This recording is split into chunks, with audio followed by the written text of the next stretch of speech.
Hi there, my name is Raphael and this is IELTS Crucial, the channel where you will get everything you need for success in the IELTS test. So in this video today we're going to be talking about speaking about anything in the IELTS test.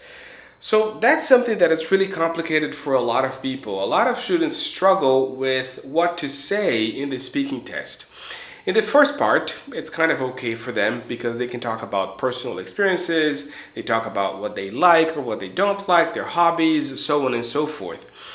But in part two, particularly when you're given a topic to talk about, some people get really nervous and they get really frustrated because they think, oh, I don't know what to say.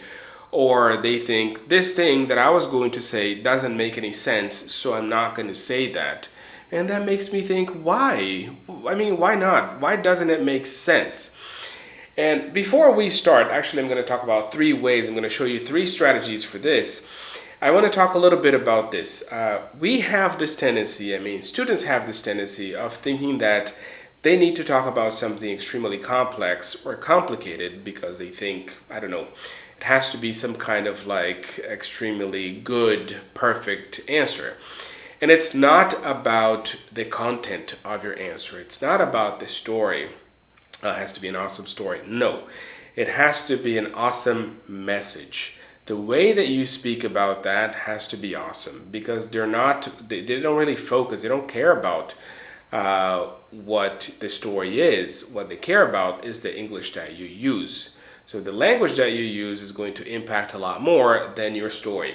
That's why in some cases or in most cases or in any cases, you can actually lie in the speaking test and they don't care about that. Nobody's going to check if you're telling the truth or not. So the first big strategy for this is to use personal experience, right?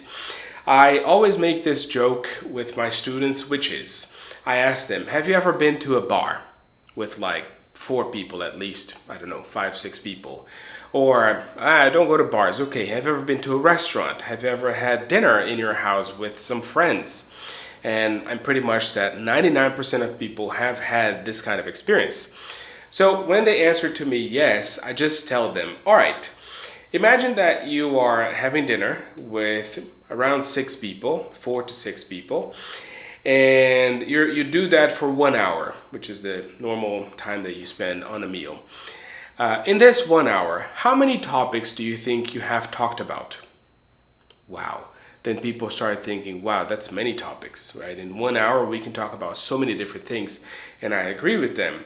In this 1 hour with these 4 to 6 friends, you will likely talk about, I don't know, at least 10 topics. You will talk about sports, you will talk about your friends, you're going to gossip, you're going to talk about work, you're going to talk about, I don't know, some kind of news that you heard or read about that week. So there are so many different topics, and for some reason, when people see the same topics in the IELTS test, they think that what they're going to say is totally different, and it's not. It's pretty much the same thing. Of course, you're going to adjust the language because you're not going to be using the same language in the IELTS test as in the same language that you used when you were talking to your friends. Of course, it's not going to be the same thing, but the idea is that it's that level of simplicity in the stories that you're going to say. So one thing that you can do is use personal experience. If you're asked, for example, to describe your favorite restaurant, you don't need to come up with a very crazy story. Just actually talk about your favorite restaurant. Oh, but I don't have a favorite restaurant. Yeah, but you do have that restaurant that you go to more often, even though it's not your favorite. So talk about that. That's easier to talk about. Oh, describe a very good moment that you had in the past 2 weeks. That's pretty simple. Why do you have to make it complicated? So the first thing is using personal experience. And if personal experience is something that it's difficult for you, one thing that you could do is talk about friends or family. You can actually say, well, I've never had this kind of experience, but I have this friend, John, who has gone through this, and it was like this, and that. And then if it's part 2, you spend 2 minutes talking about that.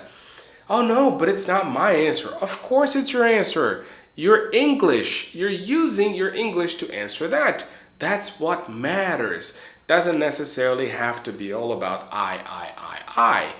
What matters is that you are speaking. So that was the first one, using personal experience or experience that comes from people around you, like family or friends. Hi there, how are you? Are you enjoying this video? I really hope that you are, because I made this video for you with so much love.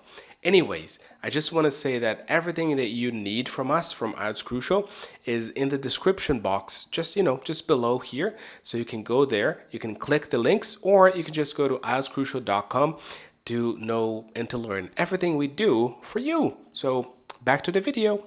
The second thing you should do so that you can have more ideas or more arguments or more examples to give when you're answering these questions is to read a lot. The more you read, the more content that you consume, the more ideas you're going to have about things. And with my students, what I actually tell them is read things in different sections.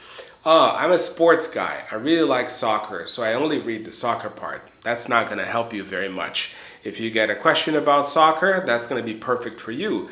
But if you get a question about economy or about finance or something like this, you're not going to know what to do. So it doesn't help you. What I recommend people is that they read different things. Oh, today in the morning I'm going to read something in the financial column of a magazine or a newspaper. Beautiful, do that. Tomorrow I'm going to read something in the gossip part because I don't care much about this, but I'm preparing for the test anyways, so that could be very important to me. So you are going to decide whatever you're going to do or whatever you're going to consume in terms of that, because that way you won't be as surprised as you would be if you weren't doing that. So let's say that there is a question about, I don't know, science. And then, oh, I know about science because I've read these 2 articles in the past 5 days that talked about this scientific experiment or this science thing. So that's going to help you a lot in coming up with ideas or examples or arguments. So the third thing is actually listening, right? I've talked about reading and consuming a lot of content.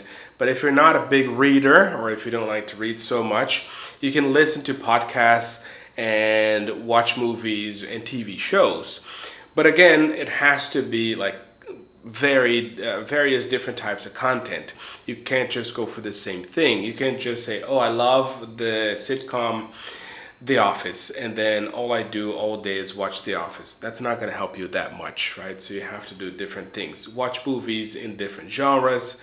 Listen to podcasts in different genres as well. Listen to business podcasts, listen to sports podcasts, listen to TED podcasts, for different kinds of topics. That's going to help you a lot. So basically, for these strategies, there are 2 main things. First one, use personal experience. Talk about things that you would normally talk about on your daily routine. The difference is the language that you're going to use, of course, because this is a test. And for numbers 2 and 3, it's about content consumption. So consume content that you believe is going to help you come up with more arguments or more examples about different kinds of topics. Once you're able to do all of that, then you're going to be good. Everything is going to be okay. I am sure. All right. So if you like this video, make sure that you like and subscribe to the channel. We're still small, but we're growing, and I want to see this growth because I want to help you do everything you need in the IELTS test. That's my wish. I've been helping people for over 10 years with IELTS, and I want to help more and more people every time. So that's going to be it for this video, and I'll see you in the next one. Bye-bye.